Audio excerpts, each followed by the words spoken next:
Mr. Derek O'Brien, you are shouting at the chair. Your conduct is ugliest in the house.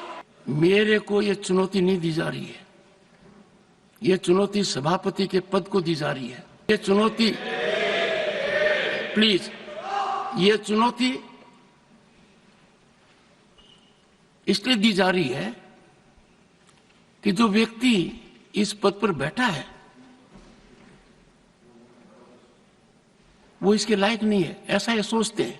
जो आज मैंने देखा है, जिस तरीके का व्यवहार सदस्य ने किया है, शारीरिक रूप से किया है, जिस तरीके का व्यवहार इधर से भी हुआ है, मैं कुछ समय के लिए यहां बैठने में अपने आप को सक्षम नहीं पा रहा हूं। Leader of the position, please take your seat. Yes sir, what do you wish to say, sir? Sir, I want to say, sir, yesterday only we raised this issue, sir, and it is a very important issue, sir, not only concerned to a particular sir, what is the individual. point you are making?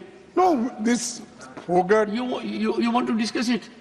Yes. Discuss, Yes, and who is behind this, and how only 100 sir, grams. nothing else is going on record. Nothing else is going on record. I will not allow the House to be used as such a platform. Please, sorry. Avail the rules, sorry. Shri, nothing going on record. Shri Kartikeya Sharma demand to establish defense maintenance, repair and overhaul hub in Ambala. Sir, this is a request for establishing defense maintenance, repair and overhaul MRO hub in Ambala. आज मैं आपके सामने अंबाला और आसपास के लोगों की लंबे समय Mr. Derek O'Brien, मांग को लेकर you are shouting at the chair. Your conduct is ugliest in the house. You are shouting at the chair. I condemn your action. Next time I will show you the door. How dare you shout at the chair? And senior leaders are not taking note of it. This is unbecoming conduct. I will not countenance it. Honorable members, we have seen the ugliest of scene.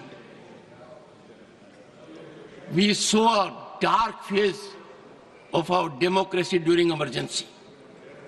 We know how it starts. It starts first with a challenge to the parliament institution. And that challenge was there. In June 1975, a serious challenge here. I am sure we have distinguished member here. Can anyone countenance this kind of conduct?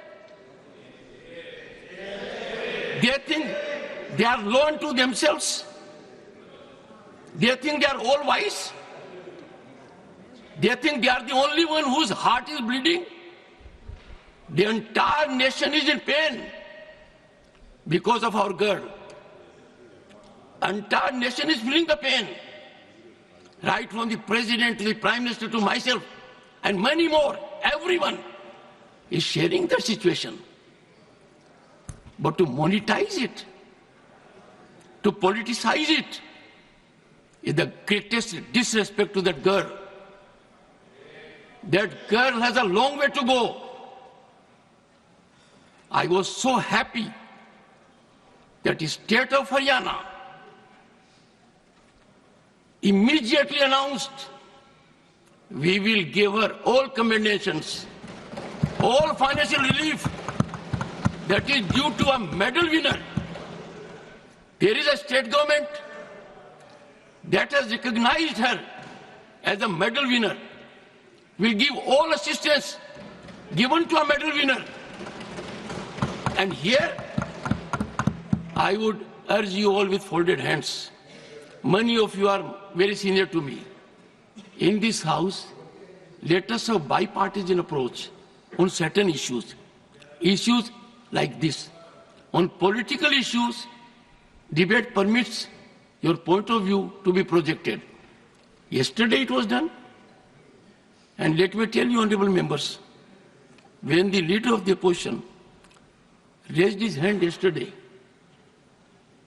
I have to take note of it. Leader of the House and Leader of the Opposition are very, very significant. I sent a message to him. What is the issue you are seeking to raise?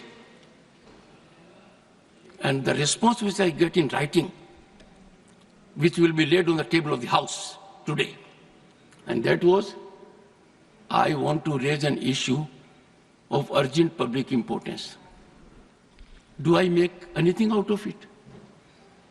Do I know the subject of it? Do I know the urgency of it? In the process, the leader of the opposition has an idea of the chair, that the chair is a rubber stamp or just a post office, get a communication and give the floor. When I give floor to someone here that is watched by more than 1.4 billion people, it is embedded in the history.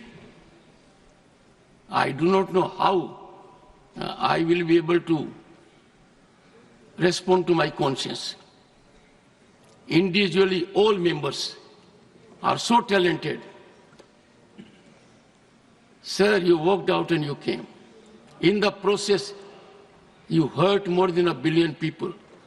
In the process, you set aflame democratic traditions.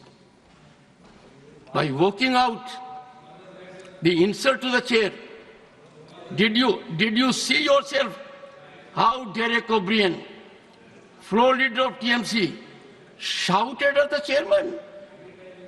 No. If it does it, is it the way? I am so sorry, Sri Kartikeya Sharma. Thank you, Chairman, sir. Sir, I come from Haryana, so I would like to resonate the sense of the House that you have just said, that we are all members of this House standing with our brave girl.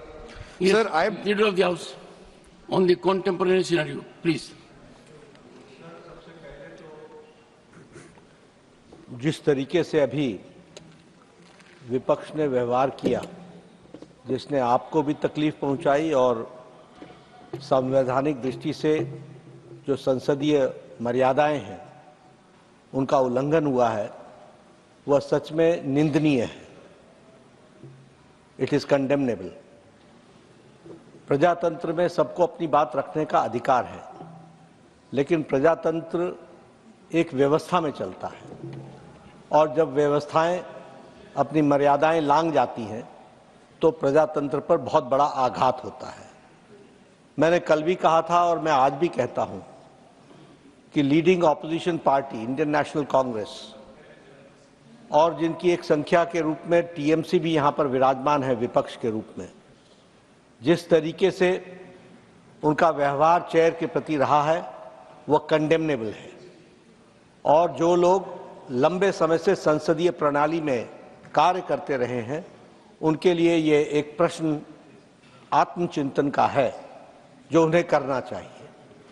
जहां तक विनेश फोगाट का सवाल है, ये कोई पक्ष और विपक्ष का सवाल नहीं है, यह देश का सवाल है और सारा देश उनके साथ खड़ा है।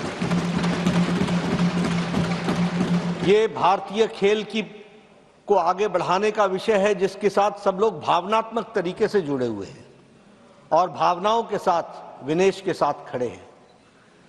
और मैं ये कहना चाहता हूं कि कल प्रधानमंत्री जी ने कहा चैंपियंस ऑफ चैंपियन, और साथ में प्रधानमंत्री जी ने कहा कि सारा देश खड़ा है। मुझे लगता है, और मुझे ही नहीं लगता, सारे देश को लगता है कि ये आवाज प्रधानमंत्री की आवाज 140 करोड़ देशवासियों की आवाज है। दुर्भाग्य इस बात का है कि इसको भी हम पक्ष और विपक्ष में बांटने का प्रयास कर रहे हैं।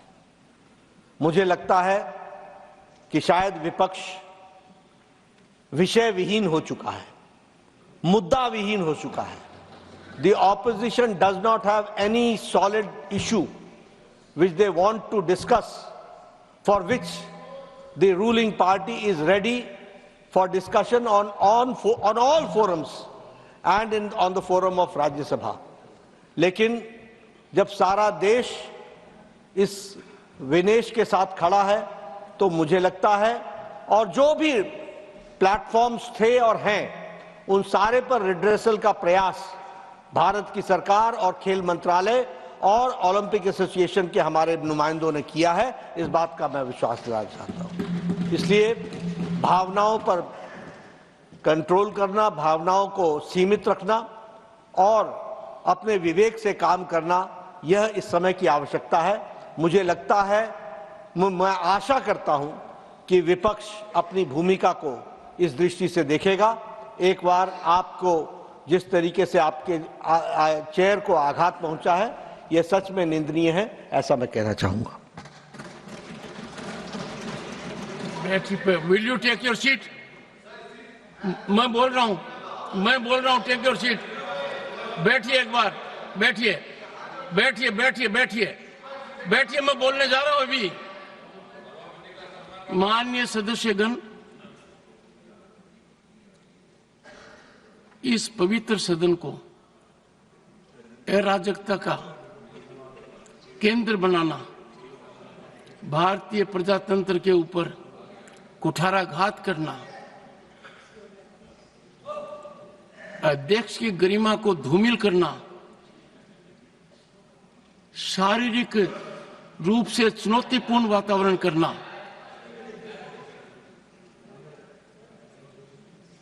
ये अमर्यादित आचरण नहीं है। ये हर सीमा को लंघित करने वाला आचरण है। ये सदन इस समय देश की रूलिंग पार्टी के अध्यक्ष को यहां सदन के नेता के रूप में देख रही है। यह सदन इस समय प्रतिपक्ष दल के राष्ट्रीय अध्यक्ष का भी उपस्थितियां देख रही है, प्रतिपक्ष के नेता के रूप में। कांग्रेस पार्टी की वरिष्ठ नेता भी सदन के सदस्य हैं। जो मैं हाल के दिनों में देख रहा हूं और जिस तरीके से चुनौती शब्दों से, पत्र के द्वारा, अखबार के माध्यम के द्वारा, एक प्रमुख अखबार, नाम नहीं लेना चाहता, कितनी गलत टिप्पणी की है, मैंने देखा है। मेरे को यह चुनौती नहीं दी जा रही है, यह चुनौती सभापति के पद को दी जा रही है। और यह चुनौती, प्लीज, यह चुनौती इसलिए दी जा रही है कि जो व्यक्ति इस पद पर बैठा है वो इसके लायक नहीं है, ऐसा ये सोचते हैं। मुझे हाउस का समर्थन जितना चाहिए उतना नहीं मिला है। मैंने प्रयास में कोई कमी नहीं की। Don't laugh at it mister Jairam. No, मैंने, सुनिए, don't make any show of it, no, don't make it. सुनिए प्लीज, माननीय सदस्यगण, माननीय सदस्य, I know your habit, 1 second. माननीय सदस्यगण, अब मेरे पास एक ही विकल्प है। मैंने सदन में बहुत वरिष्ठ सदस्य हैं, अब भी उपस्थित हैं, उनका सम्मान करता हूं। उन्होंने राजनीति मेरे से बहुत ज्यादा देखी है। दुखी मन से मैं मेरी शपथ से दूर नहीं भग रहा हूं, पर मुझे जो आज मैंने देखा है, जिस तरीके का व्यवहार सदस्य ने किया है, शारीरिक रूप से किया है, जिस तरीके का व्यवहार इधर से भी हुआ है, मैं कुछ समय के लिए यहां बैठने में अपने आप को सक्षम नहीं पा रहा हूं। मैं दुखी मन से नमस्कार।